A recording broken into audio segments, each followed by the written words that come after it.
Um, so let's just get to it. Let me just start sharing my screen.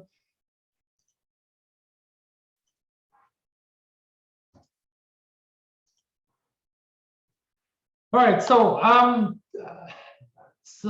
when I was asked to talk about this mitral valve is obviously a topic that's very dear to my heart, and I'm always sort of interested, have a special interest in my practice.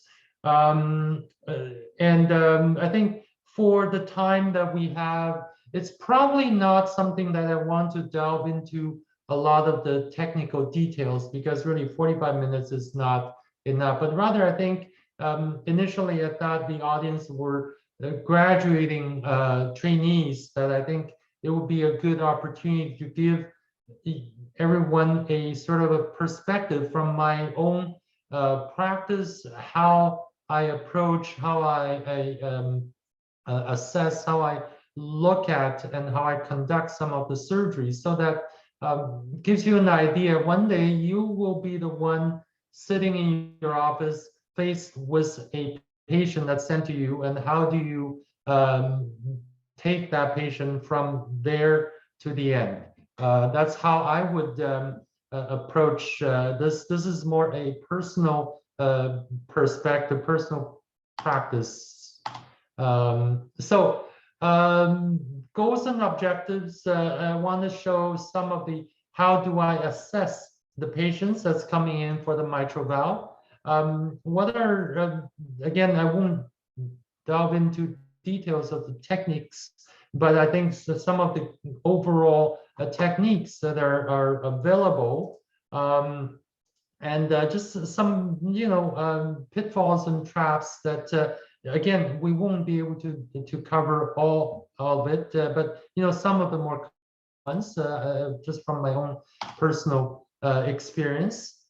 So when you look at assessing the patients, it starts with a patient in your office. So when you are, looking at, you get a referral letter from your local cardiologist and asking you to look after this patient. So these are the things that goes through my mind when I see a patient that's sent to me for mitral valve surgery. I look at eligibility, I look at repairability, if you're talking about mitral regurgitation, and I look at operability. And they may sound a little bit sort of strange. It's not something that you normally see in the textbook, but these are the things that go through my mind. And I'll explain to them. So they're not the same thing, even though they sound sort of a bit different. So what am I talking about when I say eligibility? So really, the first thing is should the patient have surgery? And really, that comes down to, is there a clear indication of surgery? You absolutely have to convince yourself in your mind that this is the right thing for the patient. Now, this may sound easy, but I'll give you an example in a bit, just to highlight some of that challenges. So this is your one opportunity to make that decision. Am I doing the right thing for the patient? Is surgery the right thing for the patient? Because once you make that decision, you won't really have an opportunity to revisit that. So you need to be absolutely convinced. And the second question is could. So can the patient undergo an operation successfully? Is this patient strong enough? Is there any comorbidities? Is there, so this is the time, again, you look for things that are red flags. You really have to look for it, because if you don't dig, sometimes you don't see it and you get trapped. You get caught. So could the patient have the surgery? And the last question is, would you as a surgeon offer this patient the surgery? Are you the right person for this patient? Maybe the patient is suitable for a mini invasive surgery. Are you the one that can offer it? Maybe the person needs a complex repair. Are you going to be able to offer that to this patient? So these are the questions you need to answer, and you need to answer honestly. And also you need to know what are the alternatives, what are the options available to you within your institution or within your region, so that you can actually try and do the best for the patient at the end. So just, when it comes to the decision making, sometimes it's not as simple as it is. I mean, we can always have someone with severe MR, symptomatic, good LV, posterior mitral leaflet, flail, no brainer, right? Knee surgery, 99% of the trainees finish a quality training can do that. But, sometimes you get thrown a curveball, this is just a recent patient of mine that I had spent some time thinking about it. So if you look at it, come to the office with a referral, and it looks pretty straightforward. Looks like young patients, otherwise healthy, symptomatic, the story fits, progressive symptoms, and the cardiologist sent to you absolutely convinced patient has severe MR, and sounds like a perfect candidate. So, as the standard, I sort of get a TE just thinking, plan for the surgery. TE result comes back first thing, moderate MR. Posterior prolapse, but really they're not, there's no more than moderate MR. Preserved LV. So something doesn't fit. Maybe she does coronary disease, get a coronary angiogram, normal coronaries. Now you're stuck. So on one hand, the patient's begging, I'm short of breath. I can't do anything. I'm, for the last 6 months, I've been getting worse. And yet we don't have the symptoms. What do you do? So you really have to be careful, because sometimes you can be caught and you don't want to do this wrong surgery for the patient, right? So I did a stress echo. I did respirology consult. Stress echo, again, moderate MR on the echo. Remember, this is a surface echo. I did respirology consult. Lungs are perfect, pristine, normal PFTs, no pulmonary issues. What would you do then?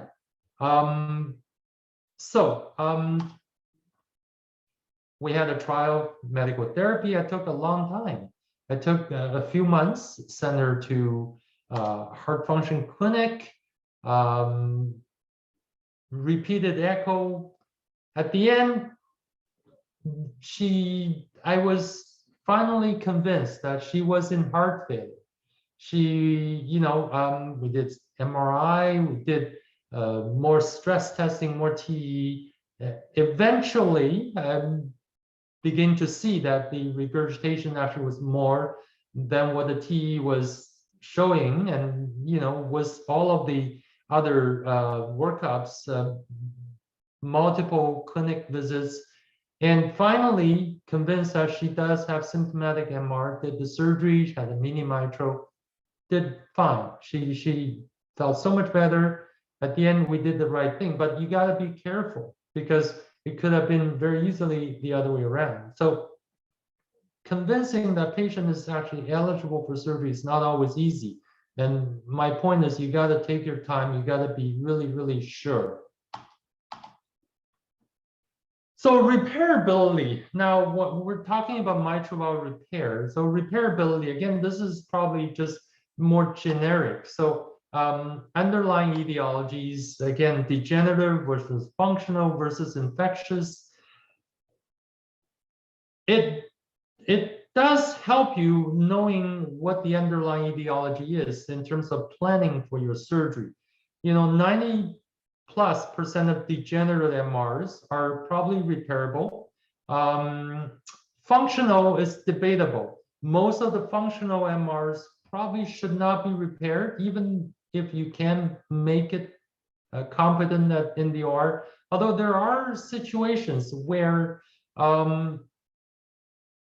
a limited functional MR. What I'm talking about is you have a mitral valve that is essentially normal. There's a small segment of posterior mitral leaflet that is restricted because of a ventricular wall dysfunction or segmental wall dysfunction.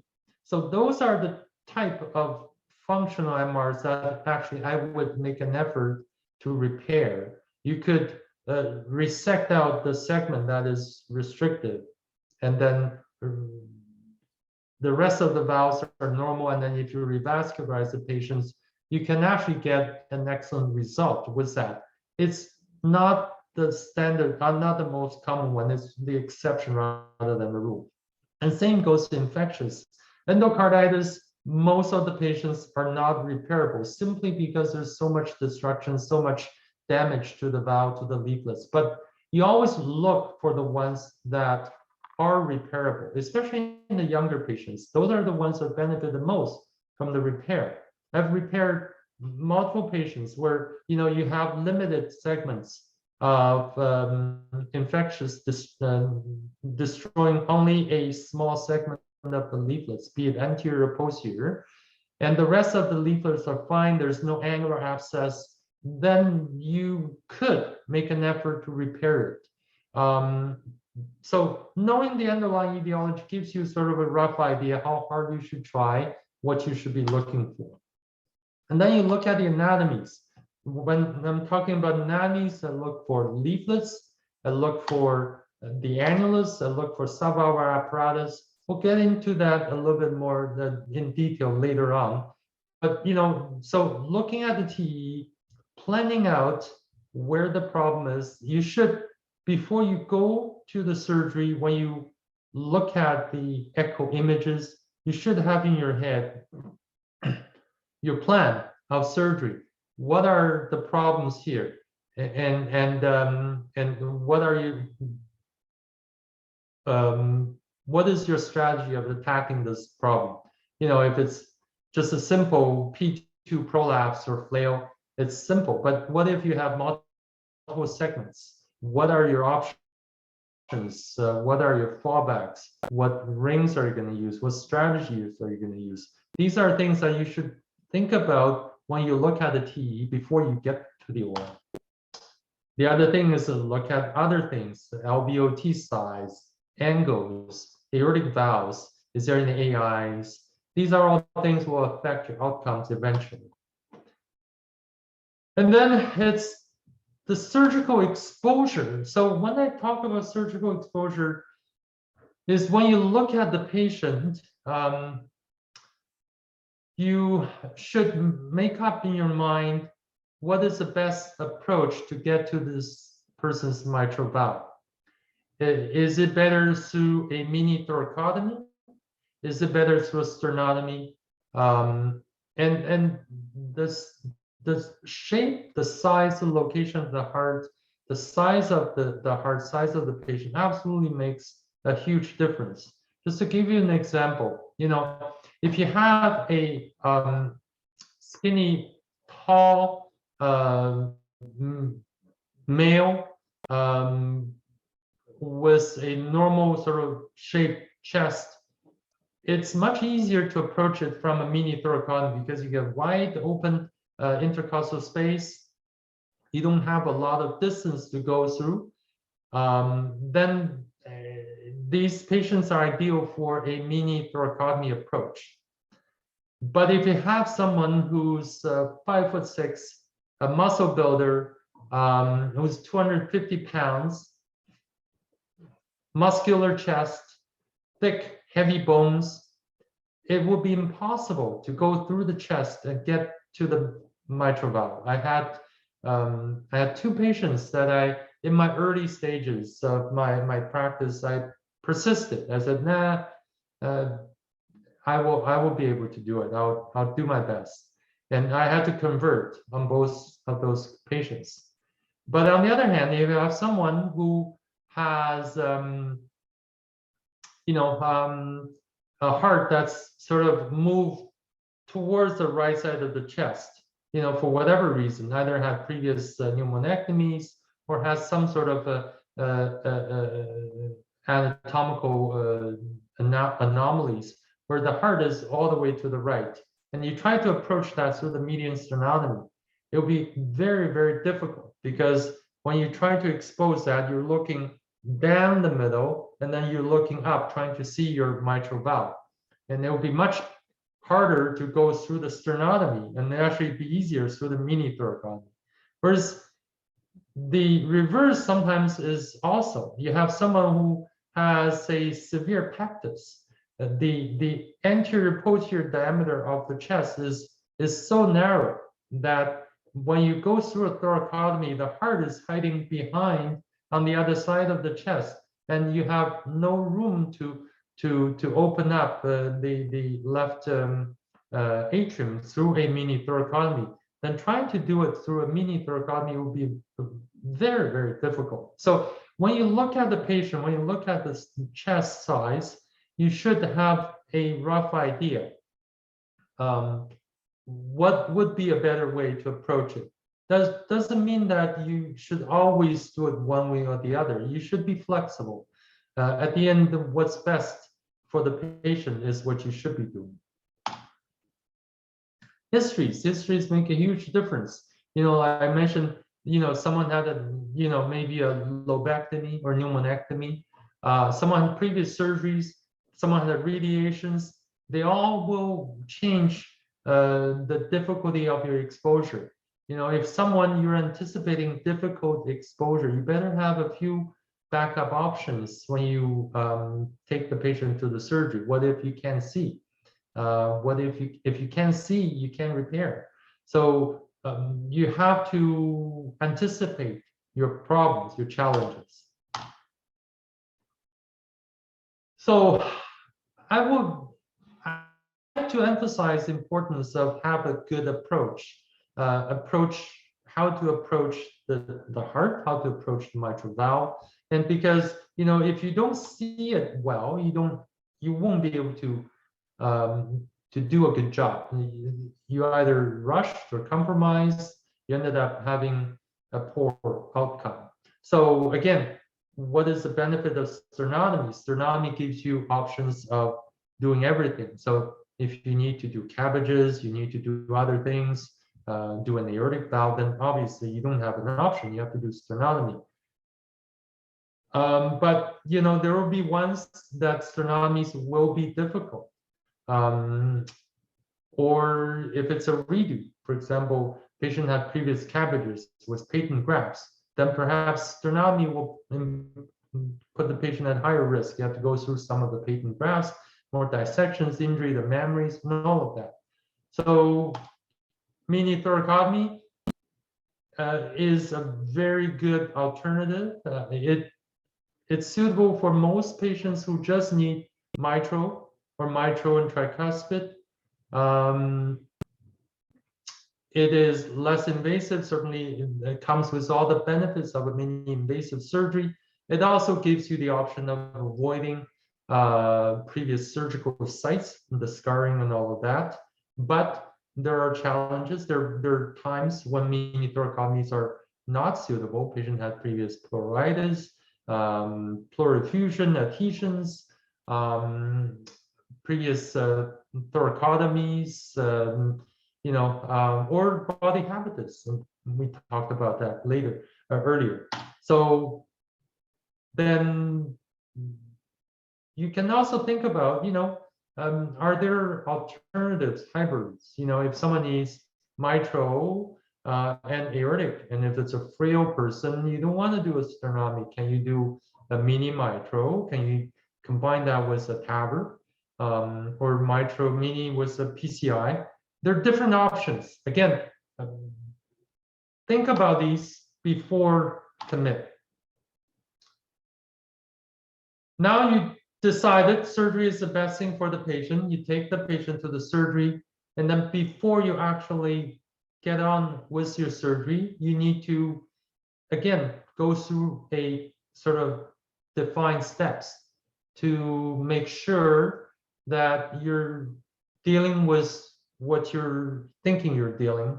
The first and most important is intraop TE. This is a standard, of course, everybody gets an intraop TE. One thing I always tell my trainees is that the decision to operate is done before the surgery. That's why I say you better be 100% sure when you take the patient to your OR. But it doesn't mean you shouldn't be looking at the TE. But if you have someone, let's say in the OR, instead of severe MR, you only have moderately severe, that's okay. That's expected. But if you have someone totally have no MR, then you may have made a mistake. And don't be afraid to admit that you made a mistake. Fortunately, touch wood, I haven't done that myself, but it has happened. I've seen it happen before. The other thing is very important, people don't always think about is what is the quality of your TE? Not just the actual TE quality, what is the quality of TE? What is the quality of echocardiographer that you have in the OR? You need to know that because at the end, when you assess the outcomes or when you need some additional information, you better know whether you can trust your echocardiographer or not. So this is very important, and it's one of those things that you don't necessarily think is going to be an issue, but it absolutely is an issue. And if you're not sure, you have to take the steps to ensure that you get quality echo for your surgery. And give the echocardiographer time to do a full assessment before you get going with your surgery. I know it's always hectic, there's always time pressure, but absolutely important. Let them do their job, give you a report before you commit to do your surgery. Last thing you want is to be caught with something halfway through your surgery, or worse yet, at the end of the surgery, they tell you, oh, you know what? This patient has this, and you already closed, problem is given. That would be worse. So let them do their job, give you a full report. Insist on getting a full report from the OR before committing to surgery. Once you're done, open the valve, then you want to assess. Again, assess the quality of exposure. How good can you see? You see the leaflets, annulus, and all of the things that you need to see. Atrial very often you get flooded, you get C, and then there's a PFO, there's an ASD. All of these things you need to have a systematic assessment before you get on with the valve, of course. So the actual repair. So when you actually do the repair, things you want to think about, and in terms of techniques, skills that you need to have. You need to be able to expose the valve, you need to protect the heart, you need to think about what are your strategies of your repair, and then how do you assess the repair. So how do you access, how do you approach the valve? We talk about sternotomy versus thoracotomy. How do you cannulate? The simple as that, standard. Most people will tell you that you have to do bicable cannulation. That's not always true. There you have different options. Saurabh would know that 90% of my mitral valves through sternotomy, I do single cannula, two-stage cannula. You can do it, but you need to know what are the advantages, what are the disadvantages. So there's no question that bicable gives you a better exposure sometimes. It also gives you the option of getting into the left side. So if you do need to have transeptal approach, you absolutely need to have bicable. But there are also, you have the option of peripheral. Nowadays, when I do the mini thoracotomies, we do peripheral cannulation, and 99% of those are done percutaneously without a cut down. It's interesting at the end when patients are discharged, very often they don't even realize they had a cannulation in the groin. It heals so much better. I used to do cut down routinely, even though it's a very small incision. You do get seromas and infections once in a while. So now with the percutaneous cannulation, it's fantastic. You just have to be very careful, because if you run into trouble, it can be difficult to deal with. You just need to know what to do. But peripheral cannulation is a very good option, not just for the mini thoracotomies. If you have a redo, if you have someone who's unstable, for example, having the option of peripherally cannulate is a very good one, very useful. Approach, again, you can do Sondergaard's groove through the interatrial groove, or you could do transeptal. So you need to know in your mind what are the advantages, what are the disadvantages, and you need to know when you need to go one way or the other. To me, the main advantage of a transeptal is that it gives you sometimes, if it's really hard, gives you the option to see the anterior annulus a little bit better. But then again, you always have to do bicable cannulation, and there's more incisions. There's potential more injuries to the conductions, and if you're not careful. So, but you need to know your options. So that's part of the planning.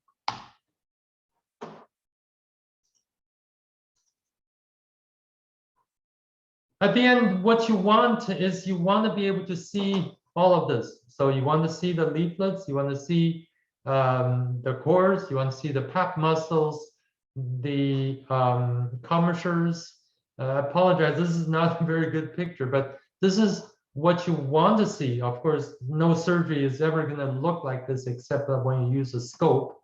But these are the structures you want to be able to see if you want to do a proper repair. Myocardial protection, I won't spend too much time on this. I think most of you would have known this by now. For mitral valve surgery, again, for me, I do my surgery 90% of the time. Use primarily antegrade. I learned this from Dr. Chitwood. When I was in training, it was always that, for mitral valve surgery, you need retrograde, you need bicable. It's a no-brainer. It's like automatic. But I've learned that you have different options. Actually, for 90+% of the mitral valve surgeries, antegrade cardioplegia is quite sufficient. In the old days, when we don't have the Dalnedo the modified Dalnedo cardioplegia, I very often do my mitral valve surgery with almost continuous antegrade cardioplegia. We have 0 ischemic time. Now with the Dalnedo, it's detrimental to give too much plegia. So I do intermittent, but again, I do mostly antegrade. You can do retrograde, and there are certain situations where you should be doing retrograde. You should have that option. The other option is hypothermic fibrillatory arrest. Again, it's not something that people talk a lot. It's a great option when you have, let's say, a calcified aorta, or you are approaching it through a mini thoracotomy with extensive adhesions of the aortic root that you simply do not want to dissect out the aorta. Then standard approach for me is for someone who needs a redo mitral valve. I go on, I cool to fibrillate, and then I do my surgery with hypothermic fibrillatory arrest. It works great because there is absolutely no ischemic time. It does limit your exposure, especially if you have someone with significant AI, for example. But it is a very good option to have. or when you have someone who has a calcified aorta and then you don't want to deal with replacing the aorta, this will be another option. So what are some of the available strategies for repair? Now we're getting down to the actual technical part of the surgery. So the most standard I have learned, and I've seen it done with Chitwood, with Carpentier. Actually, I had the privilege of sitting with Carpentier together on the dinner table, and we discussed some of his repair techniques and some of the details. So I absolutely have my face in the classical Carpentier repair. The reason being that I think it has been proven as a great track record. You know, it has decades worth of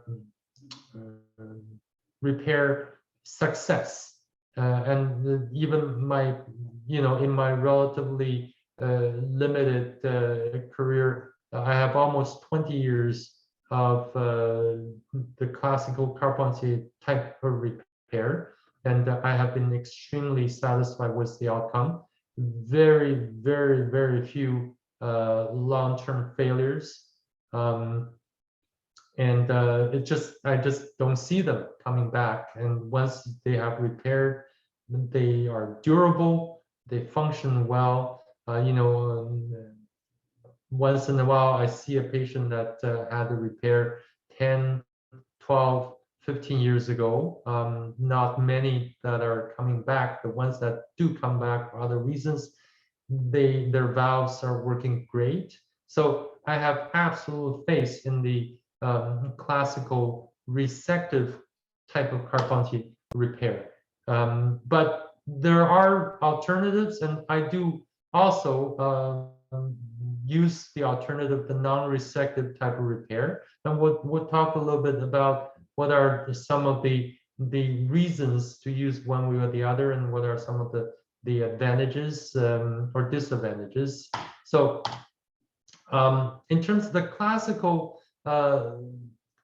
Carpentier resective based repair, to me, in my mind, the cornerstone of that repair is the posterior quadrangular resection. So it almost 90 or almost all of the repairs are based on the resection of some form of posterior leaflet. Does not have to be a flailed segment, but here this is the most typical scenario where you have a flailed P2, you do a quadrangular resection, take out this in a quadrangular, a square part, and then you use, so these are sort of mattress, these are simple tool or heavy sutures in the annulus. You achieve compression of the annulus, close it, and this is the important part of as to why you absolutely imperative to do a quadrangular resection. You see, if you do it in a proper quadrangular resection, when you close the annulus gap, the leaflets will just naturally come together. So the two edges of the leaflets are lined up, and then you all you need is to close the gap, but there will be no tension on the leaflets. Think about what happened if you do a triangular or a trapezoidal type of repair. If this is this wide, you close it, you're left with a leaflet that still has a gap. When you try to pull the leaflet together, it will be under tension, and that's a source of failure. So that is absolutely imperative that you do a quadrangular resection. I've never understood the rationale behind the triangular repair, and I actually had this exact discussion with Carpentier, and he's the one that told me. He says you absolutely have to do it in a square fashion, because if you don't, the leaflets are going to be under tension, and you have to, and that will fail. And the next thing is obviously all repair should have a ring. So this is probably this is mitral valve repair 101, should be like this, right? This is the most common, most straightforward type of mitral repair. And that's the foundation of the resective type, Carpentier type mitral valve repair. Now, you can also use that to repair anterior leaflet. So here it's not, again, not the best drawing, but this is, so you have a posterior leaflet that is normal. You have an anterior prolapse. So instead of you really shouldn't resect anterior leaflet, and unless you are, deal with very redundant Barlow's type leaflets. The most straightforward type of repair, when you have a section of the anterior leaflet that's prolapsing, you take your posterior leaflet, do a quadrangular resection, preserve that part of the leaflet, flip it over to the anterior, correct your prolapse, and then repair your posterior as if you've done a quadrangular resection for whatever reason. Again, you see this is a standard quadrangular resection. You put a ring, that will be your bileaflet repair for a limited anterior prolapse. So again, so based on that, you can expand. Now, there are other things you can do with this. It does not always have to be the whole leaflet, because posterior leaflet, you get the primary chordae, secondary chordae. Very often you can find a lot of secondary chordae, especially in the degenerative or myxomatous type of mitral valve. There are a lot of chordae that you can actually use, and you certainly are able to preserve a lot of that. So you can actually spread this out along. So if you have a large segment of anterior prolapse, you can still do this without resecting too much of the posterior leaflet. There are other things that people don't do it very often now. I remember I used to take secondary chordae from either anterior or posterior leaflet without resecting the leaflet and transfer that to the primary position. Those are probably not done as often now. With the success of the new cores with Gore-Tex, you can probably much easier just use a Gore-Tex cord rather than trying to harvest a secondary cord. So what are some of the limitations of the resective type of mitral repair? The most often challenge you get is that when you have a Barlow's type of valve. So when you have a valve that's sort of like this, this one you can do quadrangular resection, this one probably, this one most likely, but when you get to here, when you have both anterior and posterior leaflet, multiple segments that are prolapsed, very redundant leaflets, you really don't even know where to start to do your resection, and how much do you resect? Can't resect everything. So this is the most common scenario where the classic resective type repair would not work well. The other concern is more of a theoretical concern. I don't think it really has been proven, is that if you make your orifice too small by resecting the posterior leaflet and put a tight ring, you could generate higher gradient across the mitral valve, especially when you exercise a patient and when you have a higher heart rate and a cardiac output, your gradient may be higher. Although I never really felt that was the case, because for me, the most common size of ring, irrespective of what the patient size are, the most common size of mitral repair ring that I would use is 34.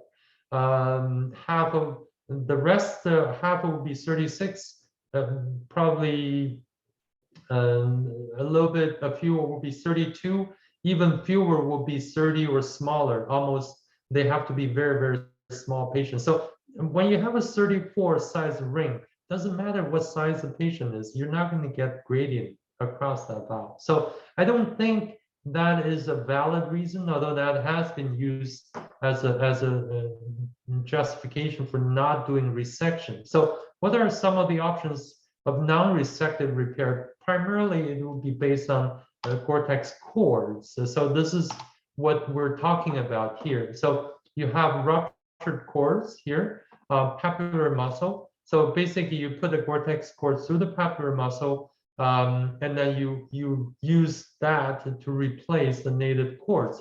This is the effect that you want to achieve, is that with the cortex cords, essentially you replace the redundant or the broken native cords, and then achieve the coaptation, bring the leaflet down to the coaptation plane, and then you obviously always enforce that with the ring. So this is what they call the non-resective type. The advantage here is that, you know, it doesn't have to be a small segment. You can do as many cords as you want, and when you have a Barlow's type of valve, there are times I had the 10, 12 loops of cortex cords, so that you can actually correct as many segments as you need to. But you know, at the end, for me, mitral valve repair does not have to be following one philosophy or the other. You know, be imaginative. Look at the valve, look at the problem, and think about how you can correct that problem. You know, here is a good example. Someone who, you know, did a quadrangular resection, but then there is still another segment that's prolapsing. In the past, I've done 2 quadrangular resections. You know, you can resect this, repair it, resect here, repair it, or if it's a smaller segment, you could do what's done here, add a cortex cord, you know, cords added to the muscle.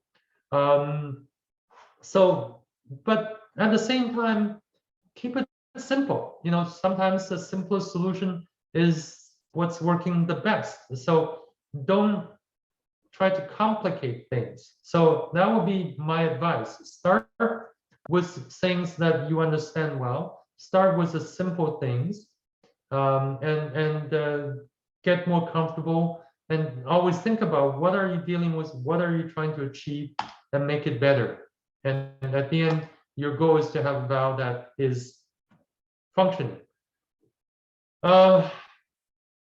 So I guess, let's see. Yeah, we're sort of getting to that time. So just quickly, what are some of the pitfalls? Again, I won't go into all of the scenarios. So one thing is, of course, MAC. I tell all my trainees, MAC is probably one of the most difficult problems to deal with, especially when you have that sort of rigid bar of the mitral annulus.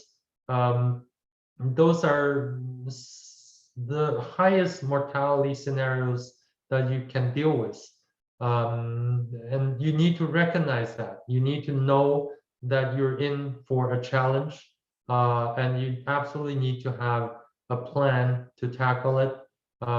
We don't have time to deal with that, but MAC in and by itself should automatically raise a red flag for you. Smaller is not always better. A lot of people, when they repair valve, I do a lot of redos for other surgeons, from both here and from around here. I've seen a lot of people that come to me with, you know, a 200, 220 pound man come here with a 28 ring. You know, the valve is tight, yet it's leaking. So if you don't know how to make a valve competent with an adequate size ring, make a smaller ring is not going to make your life better. It's not going to make the result better. So and that's when you ended up running into problems with relative mitral stenosis. So do not get into the habit of downsize your ring. size your ring appropriately. Do not downsize it excessively because it's not going to help you. Residual MRs, you're going to, if you're a surgeon that repairs mitral, you're going to be dealing with, repairs that do not always work. So when you assess it in the OR, we all know how we do it. You put your fluid in the ventricle, you distend it, you look at it, you give antiquiplegia, you get some AI, you want to fill up pressurize the ventricle, and you want to see. But two things. One is that you have to realize that when the ventricle is flaccid, even if you see a little bit of MR, it doesn't mean that you will have MR at the end. So it's sort of a bit of an experience, but you need to be able to recognize that what is a significant residual MR when you're testing with an arrested heart. What is going to be acceptable? And the other side of it is that I would never accept more than mild residual MR. So if you, at the end of your repair, come off, everything's fine, heart looks beautiful, patient stable, but there's moderate residual MR, I would not accept that. So always look for reasons why it is not successful. Did you use the wrong size ring? Did you miss a segment of repair? Or did you put a Gore-Tex cord that's too tight? These are all possibilities, and there are a myriad of possibilities. But do not leave the OR with moderate MR, because you will regret it, and the patient will not be happy. You will not be happy. And Sam, I just want to spend a few, sort of pages on SAM. This is probably the worst that any mitral valve surgeon wants to see at the end. You test it, you got drum tight mitral valve, you're so proud of yourself, coming off, all of a sudden you're struggling with pressure, and your anesthetist or your echocardiographer said, Victor, you got severe MR, and this is what you see. So you have to be able to recognize it. There are all kinds of complex theories as to why someone ended up with a SAM afterwards.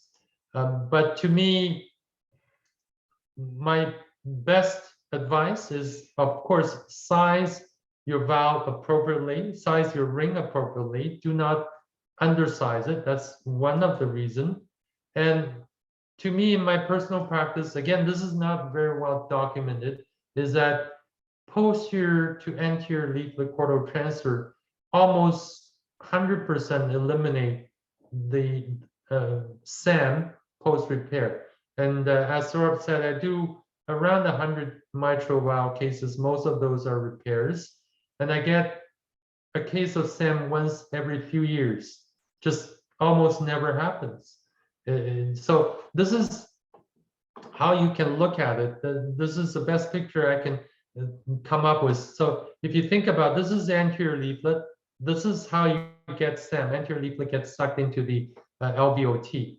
And this is the posterior, this is the papillary muscle cords from the posterior leaflet. So imagine if you take part of this and attach it to here. This anterior leaflet will be here rather than in the LVOT.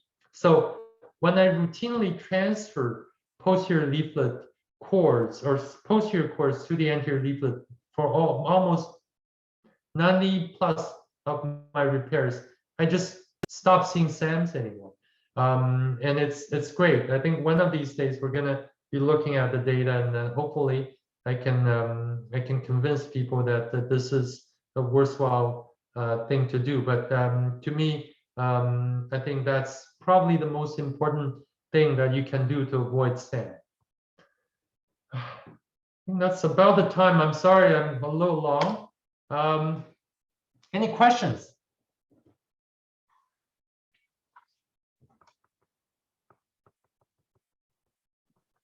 Awesome. Thank you so much, Dr. Chu. That was a wonderful talk on mitral valve repair. And don't even worry about the time. If you had anything else you wanted to add, we always go a bit over with these sessions. Sorry. So just to further clarify, I'll start with the questions and then we'll open it up to the floor. So yeah, the chordal transfer, you're doing it basically routinely on all of your mitral valve repairs to prevent SAM. But you said that not all of them. So who are patients that you're not opting to do a chordal transfer? And I guess why? Yeah, so I mean, so again, most of the ones I ended up transferring. The other part I didn't have time to talk about is that when you have a degenerative mitral valve, most of the patients will show up as a posterior leaflet prolapse, flail segment. But I challenge you, all of you, next time you look at the echo, pay attention to the anterior leaflet, and you will see that 9 out of the 10 times, the anterior leaflets are not completely normal. There'll be some degree of prolapse of the anterior leaflet. So if you don't pay attention to that, when you repair the posterior leaflet, you're going to end up with an anterior leaflet that's relatively prolapsed.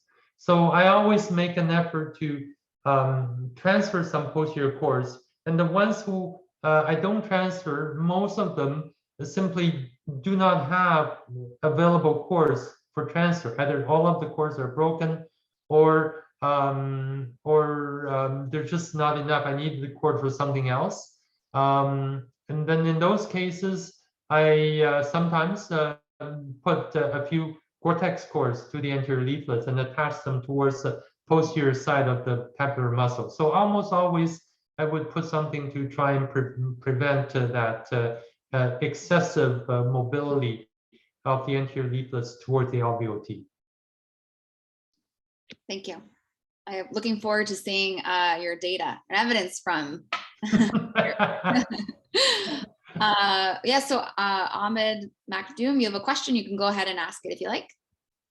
Hi, Dr. Chu. Thank you very much for the question. My name is Ahmed. I'm a cardiac surgery resident in Toronto. I just want to hear your thoughts on if you ever experienced, if you have experience with the Alfieri stitch, and when do you think it's possible to use it? Because and I mean, in Toronto, and Dr. Tyron David doesn't like to use it, but I've seen other surgeons use it, especially when it comes to Barlow. I just want to hear your expertise in that technique. What are your thoughts on it? So to me, I totally agree with Tyrone. I think Alfieri stitch is one of those. In my mind, it's almost like a cheater stitch. You can't do it properly, and then you compromise. You just need to get out of there. You put an Alfieri stitch in there. Does it work? It does. Sometimes it does. I think what it achieves is really in many ways similar to a chordal transfer. Basically, what you're doing is using, let's say most of the time you have an anterior leaflet prolapse, and then you wanted to bring that anterior leaflet down, and then you do an Alfieri stitch, basically tethers your anterior leaflet down, right? So you could achieve the same thing with chordal transfer. You could achieve the same thing with some cortex cords. I think Alfieri stitch had its time 20 years ago when I was in training, when people don't understand the repair as well, or it was relatively new and the options are not as many. So you would use the Alfieri stitch. It just conceptually, you ended up with a repair that is not anatomical. That is something very different from what the patient should have. Does it work in the short term? Sure, it does. I just don't feel as confident with it as a proper repair. I think if you ever needed to add an Alfieri stitch, there are always other alternatives that you can do to achieve the same result and give the patient a much bigger orifice without that non-anatomical shape. Thank you very much, Dr. Chu.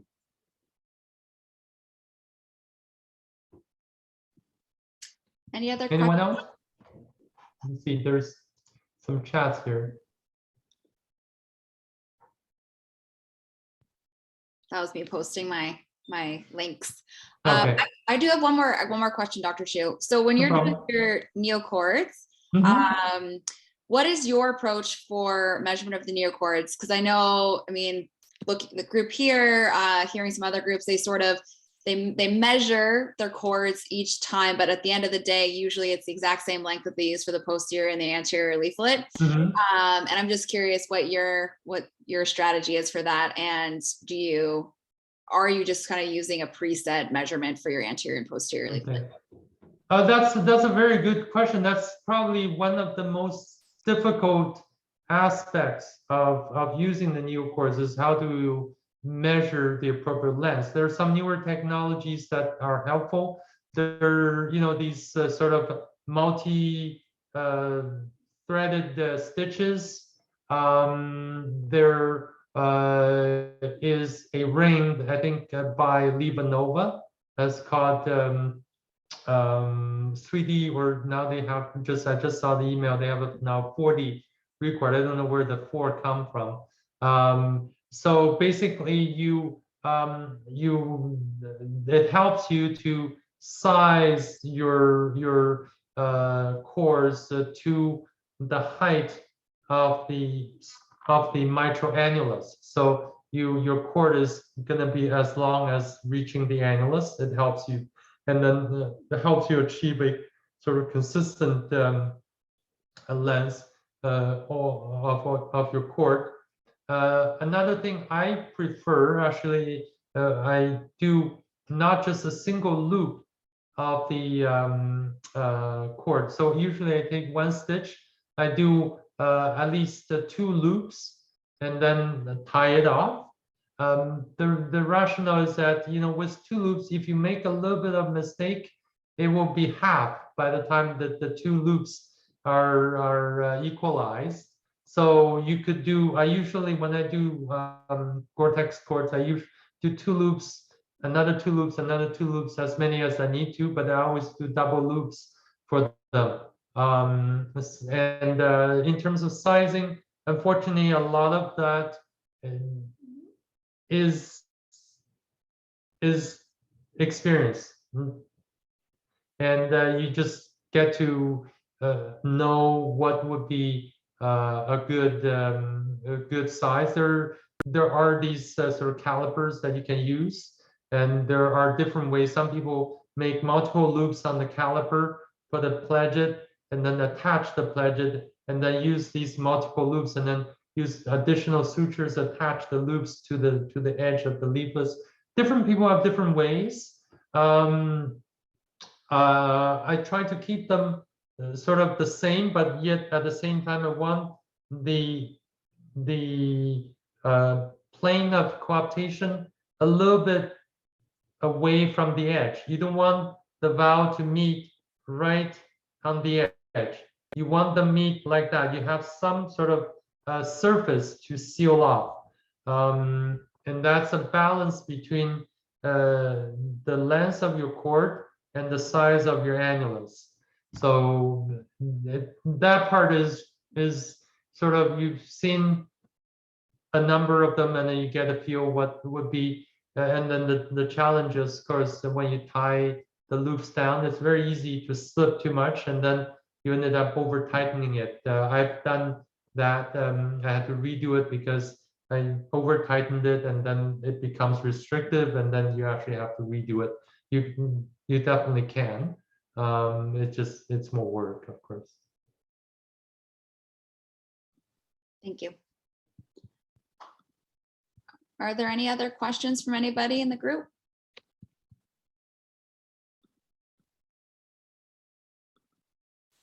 I'm not seeing any hands, and not seeing any other questions in the chat. So I think we'll let you go, Dr. Chu. Okay. Thank you so much for presenting tonight. We really do appreciate it. And Like I said, everyone, this will be posted onto the YouTube channel if you want to refer back to it for any kind of purposes. So thank you so much, Dr. Chu, again. No problem. Thank you, Abby, for Yeah. organizing this. Yeah. Yeah, definitely. Good day. Bye, everyone.